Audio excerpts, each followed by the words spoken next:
सो One Piece chapter number 1175 के translations आ चुके हैं और ये वाला चैप्टर एकदम हद से ज्यादा क्रेजी है क्योंकि इस वाले चैप्टर के अंदर लूफी, लोकी, जोरो, सांजी सबके सब एक्शन में है। और क्योंकि अब सारे के सारे स्ट्रो हेड्स फ्री हो चुके हैं तो तुम लोग को पता ही है, मजा तो हम लोग को वैसे भी आने वाला है। साथ के साथ थोड़ा सा हम लोग को निक्का और गॉड ऑफ वॉर के बारे में भी बताया गया जो कि हम लोग के चैप्टर को और भी ज्यादा इंटरेस्टिंग बना देता है। बट सीन ये है कि लोकी की जो ड्रैगन वाली पावर्स है, भाई सच बोल रहा हूँ, देख के मजा आ गया। बट ऐसा भी सीन है कि जो वन पीस की मांगा की कंपनी है वो हम लोग के पीछे पीछे घूम रही है ताकि वो हम लोग के चैनल पे दोबारा स्ट्राइक लगा सके। तुम लोग को ज्यादा कुछ नहीं करना, मैंने अपने डिस्क्रिप्शन के अंदर अपना इंस्टाग्राम का एक पेज लगा दिया नया, वहां पे जाके बस मेरे को मैसेज कर देना और मैं तुम लोग को चैप्टर भेज दूंगा क्योंकि मैं ज्यादा पैनल्स यहाँ पे नहीं दिखा सकता। तुम लोग को वहां पे पूरे पेजेस में दे दूंगा। बाकी चलते बिना किसी बकवास के चैप्टर को स्टार्ट करते हैं।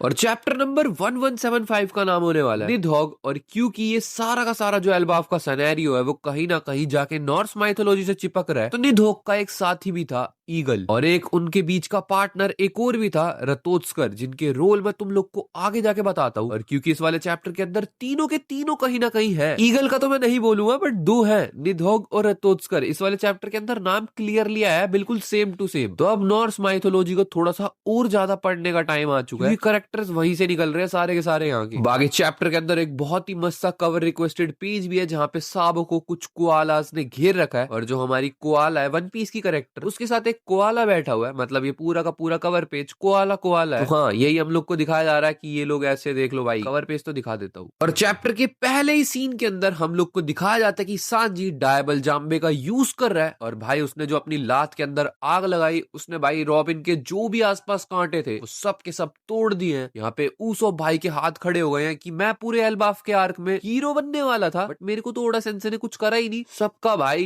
पीक डेवलपमेंट हो रहा है बट ऊसोप भाई के लिए मैं थोड़ा उदास हूँ। यहाँ पे ऊसोप ऐसा रिएक्शन देता है ये सांजी है, और यहाँ पे जिनबे आता है, वो यही बोलता है अच्छा तो ये जो वाइन्स है या जो भी ये कांटे वगैरह है इनकी कमजोरी है गर्म टेम्परेचर। यहाँ पे जिनबे को समझ में आ चुका है कि क्या सिनेरियो चल रहा है यहाँ पे। यहाँ पे रॉबिन बोलती है वो बात तो ठीक है कि हम लोग बच गए, सीन ये अभी मजे लेने का टाइम नहीं है। और यहाँ पे इतने में ही सांजी को बहुत ही नेक्स्ट लेवल की हाकी और रोर सेंस होता है, जिसके बाद वो बोल रहा है हाकी कुछ ज्यादा ही क्रेजी नहीं। और यहाँ पे वो किलिंगम के बनाए एमएमए मॉन्स्टर्स तो थे ही, बट वहां पे एक बहुत ही तगड़ी शैडो अपीयर कर रही है जिसको हमारे सारे स्ट्रो हेड्स देख रहे हैं, और ये शैडो और किसी की नहीं है, ये लोकी की है। यहाँ पे हम लोग को सीन दिखाया जाता है वेस्ट विलेज का, जहाँ पे लोकी और लूफी बाकी सबको लेकर आ चुके हैं जारुल वगैरह के पास। यहाँ पे सीन ऐसा है जिनको भी ये लोग लेके आए हैं उनकी हालत बहुत ज्यादा खराब है क्योंकि बच्चों से गले लगने के कारण भाई वो सब फट गए थे। और यहाँ पे एक बच्चा यही बोल रहा होता है कि यार ऐसे तो मम्मी मर जाएगी मेरी, क्या चल रहा है भाई, बचाओ यार उनको। और यहाँ पे हम लोग को दिखाया जाता है जो जायंट्स है, जो डोमी रिवर्सी जायंट से फाइट कर रहे हैं, वो लोकी को यही बोल रहे हैं कि यार तू बच्चों को यहाँ पे लेके क्यों आया, ये जगह विलेज बहुत ज्यादा खतरनाक सिनेरियोस पे है अभी, तो इनको कहीं और ले जा। बट यहाँ पे लोकी बोलता है भाई ले आया उसका शुक्र नहीं मना रहे, मेरी कोई जिम्मेदारी नहीं है इन बच्चों को बचाना, वो मेरी कमर पे गिर गए थे, मैं बस यहाँ पे छोड़ने के लिए आ गया। यहाँ पे हम लोग को दिखाया जाता है लोकी का पूरा एक खतरनाक वाला ड्रैगन फॉर्म, भाई सच बोल रहा हूँ एल्बाफ छोटा लग रहा है इस बंदे के आगे। और यहाँ पे हम लोग को दिखाया जाता है लोकी सब बच्चों को और जो भी उसकी कमर पे है उनको ऑर्डर दे रहा है फटाफट सारे जो भी ऊपर हो नीचे उतरो। यहाँ पे हम लोग को दिखाया जाता है लूफी भाई वो नहीं उतरने वाला, जोरो को बोल रहा है जोरो तू भी यहाँ पे भाई क्या कर रहा है यहाँ पे, मटर वटर छील रहा है क्या। और यहाँ पे हम लोग को दिखाया जाता है कि भाई जारुल सबको बता देता है एल्बाफ के लोगों को, सारे के सारे बच्चे बच चुके हैं। यहाँ पे स्ट्रो हेड्स खुश है कि भाई कोई भी अब होस्टेज नहीं है इन लोग के पास, और यहाँ पे सारे के सारे एल्बाफ वाले लोग भी खुश हो रहे होते हैं। यहाँ पे जोरो बोलता है तुम लोग को आने में काफी टाइम लगा लूफी, यार मेरे को ये मत बोल दियो कि ये ड्रैगन और कोई नहीं। और लूफी बोलता है हाँ ये लोकी है अपना, भाई सही बोल रहा हूँ मैं, लोकी है ये। यहाँ पे लूफी बोलता है जोरो भाई तू है ना, अब क्या चिंता लेने की जरूरत है हम लोग को। बट यहाँ पे जोरो बोलता है देख सीन ऐसा है कि वो जो एमएमए मॉन्स्टर है ना, अगर उनको ज्यादा देर तक हम लोग ने छोड़ा तो ये लोग एल्बाफ की ऐसी तैसी फेर देंगे, तो तुम लोग ऐसा करो फटाफट जाके उन एमएमए मॉन्स्टर्स को मारो, बाकी का सिनेरियो मैं देखता हूँ। अब यहाँ पे सबको घायल देखकर सोमर्स उनके ऊपर दोबारा अटैक करने की कोशिश कर रहा होता है, जिसके बाद ओइमो बोलता है भाई सबको लेके फटाफट बच्चों को अंदर निकलो, वरना भाई यहाँ पे हम लोग को दिखाया जाता है सोमर्स तो पागल हो रहा है। वो बोल रहा है तुम लोग बचे कैसे, तुम लोग ने मेरे को धोखा दिया, मैं तुम लोग को मार के रहूंगा, मैं नहीं छोड़ूंगा तुम लोगों को। यहाँ पे लूफी सोमर्स के पीछे खड़ा और वो यही देख रहा है कि सोमर्स तेज तेज की चिल्ला रहा है। भाई सबसे बढ़िया सिनेरियो तो ये रहेगा कि मैं बच्चों को उठा के ले जाऊं, जैसा यहाँ पे प्लान हम लोग ने करा है वो तो मैं करूंगा ही, मैं चाहता हूँ जो इनके पेरेंट्स है जो बहुत ही बुरे तरीके से घायल है, पहले इन लोग का काम तमाम कर दूं, मतलब इन लोग को मार दूं, तब जाऊंगा इन बच्चों को लेके यहाँ से। और यहाँ पे सोमर्स उनके ऊपर दूर से बहुत ही तेज की कांटे फेंकने वाला है, वो यही दिखाने वाला होता है, बट सारे के सारे बच्चे रोना स्टार्ट कर देते हैं कि इस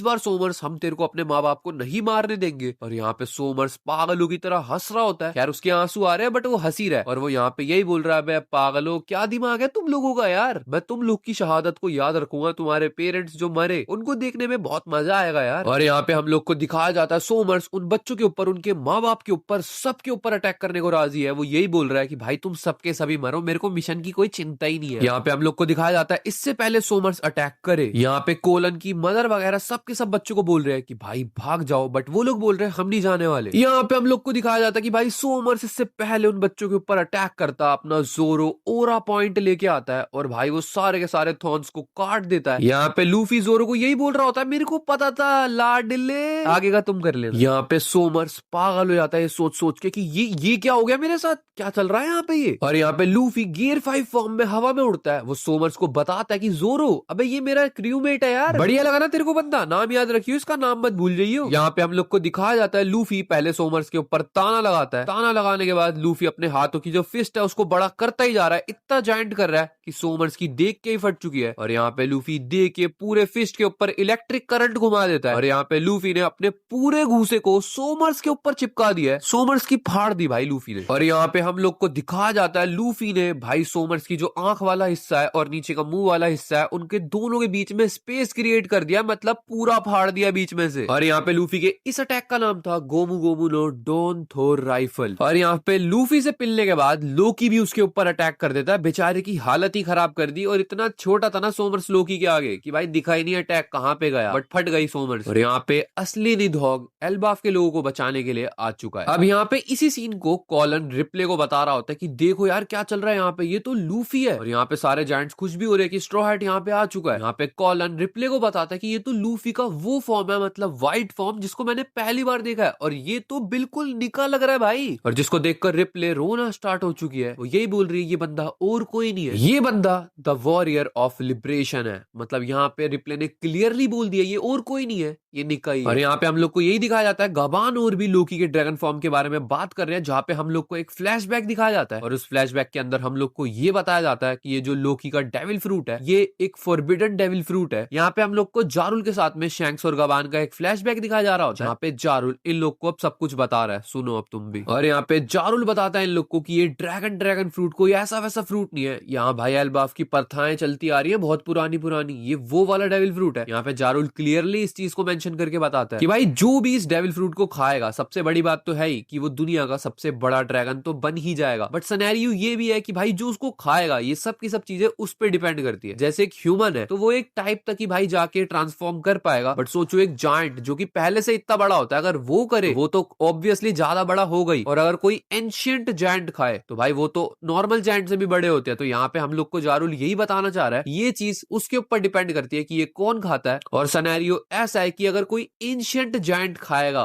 इस डेविल फ्रूट को, तो इस डेविल फ्रूट की पूरी रियल पावर सारी की सारी सामने आ जाएगी। यहाँ पे हम लोग को बता रहा होता है जारुल की भाई वो ड्रैगन जब सांस भी लेता है ना तो वो लाइटनिंग का यूज करता है, यानी कि बिजली तो गिरने वाली है बेलबाफ के ऊपर। और यहाँ पे हम लोग को बताया जाता है कि लोकी का साइज इतना ज्यादा बड़ा है कि वो सूरज को ही ढक देगा, मतलब एक तरीके से सुबह में ही रात हो जाएगी। तो यहाँ पे शैंक्स फ्लैशबैक के अंदर यही बोल रहा होता है जारुल से, अच्छा तो क्योंकि ये बहुत ज्यादा खतरनाक और इसकी पावर बहुत ही नेक्स्ट लेवल की है इसीलिए इसको प्रोटेक्ट करके रखा जाता है। तो यहाँ पे जारुल बोलता है नहीं भाई इसको प्रोटेक्ट ऐसे ही नहीं करा जाता, इसको प्रोटेक्ट करता है खुद रागनीर जो कि हैमर है। और यहाँ पे जारुल हम लोग को आगे की चीजें बताता है कि भाई हम लोग को एक कथा बताई जाती है एल्बाफ के अंदर, जहाँ पे इन लोग को ये बताया गया कि जो गॉड ऑफ वॉर था वो भी एल्बाफ के अंदर ही था और निका भी एल्बाफ के अंदर ही था। यहाँ पे हम लोग को बताया जाता है गॉड ऑफ वॉर ने रागनीर का यूज करके निका से फाइट करी। अब यहाँ पे मैं तुम लोग को एक चीज बता देता हूँ कि मैंने यहाँ पे सन गॉड लिखा हुआ था ट्रांसलेशन के अंदर, बट मैंने यहाँ पे निका बोला है, तो यहाँ पे जो एल्बाफ के लोग हैं वो निका को ही सन गॉड बोलते थे, तो अब ये मत बोल देना भाई कि उसमें सन गॉड लिखा है, तू निका की बात कर रहा है या फिर जॉय बॉय की बात हो रही है। देखो ये नहीं बोला गया अभी कि 800 साल पहले की बात हो रही है, हम लोग को बताया गया कि हिस्ट्री में हुआ है और 800 साल से पहले भी हिस्ट्री थी। तो जब तक हम लोग को ये नहीं क्लियर किया जाता कि निका बस एक सोचने वाली एंटिटी है और जॉय बॉय ही पहला बंदा था, ये 3 वर्ल्ड थे भाई। हम लोग को सेकंड वर्ल्ड के अंदर ठीक है जॉय बॉय मान लेते हो, बट फर्स्ट वर्ल्ड का क्या सीन है, और थर्ड वर्ल्ड में तो लूफी है। तो इसीलिए मैं सोच के चल रहा हूँ कि ये निका के टाइम की बात हो रही है। यहाँ पे हम लोग को यही बताया जाता है कि उन लोग के बीच में फाइट हुई और जो रतोत्स्कर था, यानी कि और कोई नहीं, वही स्क्विरल जो कि रागनीर है, वो बंदा भाई वेट करता रहा क्योंकि उसका मास्टर मर गया उसके बाद, मतलब वही गॉड ऑफ वॉर मर गया। अब ये नहीं बताया गया कि फाइट के बाद मरा या थोड़े टाइम बाद मरा, बट हाँ जब से वो मरा उसके बाद से रतोत्स्कर वेट कर रहा है कि उसके मास्टर कब रिटर्न करेंगे। बट हम लोग को बताया जा रहा है अब के सिनेरियो में कि भाई रागनीर जो है वो अब वेट नहीं कर रहा क्योंकि उसने अपना जो भी पार्टनर है उसको चुन लिया है। यहाँ पे इसका मतलब हम लोग ये भी बोल सकते हैं कि जो गॉड ऑफ वॉर था उसकी विल लोकी के अंदर रिटर्न करके आई है, या हम ये भी बोल सकते हैं कि रागनीर ने अपना सही वारिस चुन लिया है। यहाँ पे हम लोग को दिखाया जाता है भाई लोकी का एकदम ओपी ड्रैगन फॉर्म, जैसे ही दहाड़ रहा है, बिजली गिर रही है आसमान से, और हम लोग को दिखाया जाता है वो अपने मुंह से बहुत ही तगड़े पता नहीं क्या भाई गोले वोले फेंक रहा है, वही ड्रैगन वाली पावर। यहाँ पे हम लोग को दिखाया जाता है एमएमए जो भी मॉन्स्टर है उनकी तो लंका लगा दी भाई लोकी ने। और यहाँ पे जो भी लोकी अटैक कर रहा है, मैं तुम लोग को सच बता रहा हूँ कोई नॉर्मल अटैक नहीं था, ऐसा लग रहा है परमाणु बम फोड़ा उसने। तो तुम लोग इस बात को समझ सकते हो कि अटैक कितने इंटेंस हो रहे हैं। यहाँ पे सारे के सारे एमएमए मॉन्स्टर लोकी ने सिर्फ एक अटैक से फाड़ दिए हैं। आसमान में उड़ती हुई गन को बची है जो कि ईमू जिसके अंदर है, बट यहाँ पे हम लोग को दिखाया जा रहा है इससे पहले ही ईमू यहाँ से निकल चुकी है गनको की बॉडी से। यहाँ पे हम लोग को दिखाया जाता है लूफी और रतोत्स्कर यानी कि वही स्क्विरल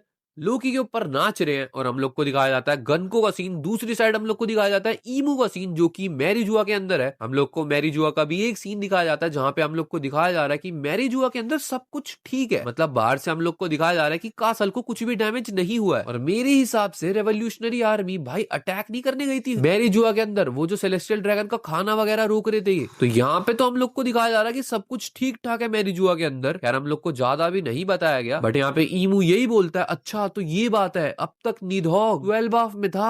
ओके, तो मैं इस बात को समझ के चल रहा हूँ जो हम लोग को लेजेंड्स के बारे में बताया जा रहा है, जो भी स्टोरीज हम लोग को बताई जा रही है, ईमू को निधॉग के बारे में पता है, यानी कि उसको गॉड ऑफ वॉर के बारे में पता है। तो मैं इमेजिन करके चलता हूँ क्योंकि ईमू की जॉय बॉय से फाइट हुई थी और इतनी फटती भी है उसकी जॉय बॉय से, तो ये जॉय बॉय के बारे में बात हो रही है कि गॉड ऑफ वॉर की और जॉय बॉय की फाइट हुई थी। तो लाइक ईमू को अगर सब कुछ पता है तो ये बंदा 800 साल से जो भी अपनी गेम खेल रहा है ये एक ही रूम के अंदर बैठ के खेलता है क्या? मेरे को ये जानने में इंटरेस्ट है। और जो इसका रूम है उसके अंदर ऐसी क्या पावर्स है भाई? ये बंदा आज तक मरा नहीं है। ये डेविल कॉन्ट्रैक्ट तो मैं समझ के चल ही रहा हूँ कि भाई ये डेविल्स के साथ डील करता है, इसको उम्र मिलती है और ज्यादा इसकी उम्र बढ़ती जाती है। बट सिनेरियो ये है कि 800 सालों तक क्या इस तक कोई पहुंच ही नहीं पाया सिवाय जॉय बॉय के। क्योंकि हम लोग को जो भी अभी वन पीस के अपने लेजेंड अपने जो भी स्टोरीज दिखाई जाती है, जो भी हमारे पीक कैरेक्टर्स है रॉजर वगैरह और जो भी, इन लोग को तो आस पास भी नहीं दिखाया गया ईमू के। लाइक ईमू भाई क्या है, मेरे को समझ भी नहीं आ रहा कि लूफी से कैसे फाइट करने वाला है, कुछ बहुत ज्यादा यूनिक होने वाला है। लाइक या तो मेरे हिसाब से लूफी के अंदर ये पावर है भाई वो ईमू की जो भी पावर्स है या उनके असर को तोड़ सकता है, यानी कि जैसे ईमू यहाँ पे डोमी रिवर्सी यूज कर रहा है तो लूफी के अंदर ये पावर है कि वो जो भी डोमी रिवर्सी जायंट्स है लूफी उनको बदल सकता है। बट हमको ऐसा कुछ भी नहीं दिखाया गया अभी तक। तो लूफी फाइनल वॉर के अंदर ईमू के खिलाफ ऐसा क्या करने वाला है? क्या गियर 6 लाएंगे क्या उड़ा से? मेरे को समझ में नहीं आ रहा। और जो लूफी और लोकी की फाइट की बात हो रही है भाई, मेरे को लग रहा है वो चीज पॉसिबल हो सकती है इस सिनेरियो के हिसाब से, क्योंकि पूरी की पूरी हिस्ट्री रिपीट कर रही है। तुम खुद देख लो, अगर आज के सिनेरियो को कैलकुलेट करोगे तो जो रॉक्सडी एग्जीबैक है उसने जो जो करा या वो जो जो चाहता था वो ब्लैक बियर्ड कर रहा है। हम लोग को बताया जा रहा है कि जॉय बॉय या निका या जो भी सन गॉड जो भी चाहते थे वो लूफी कर रहा है। यहाँ पे हम लोग को ये भी दिखाया जा रहा है कि ईमू तो वही रोल करता ही आ रहा है। निधहोक की भी विल आ रही है भाई लोकी के अंदर, या निधहोक का रिटर्न हो रहा है। तो तुम लोग को ये नहीं लग रहा कि पूरी की पूरी हिस्ट्री को दोबारा रिपीट करके दिखाया जा रहा है? और अगर इस सिनेरियो से हम लोग चीजों को कैलकुलेट करें तो भाई लोकी को डोमी रिवर्सी करा जा सकता है ईमू के द्वारा, क्योंकि पास्ट के अंदर भी सन गॉड का और निधहोक का फाइट करने का कोई मतलब नहीं बनता जब तक ईमू ने निधहोक के साथ कोई चाल न चली हो।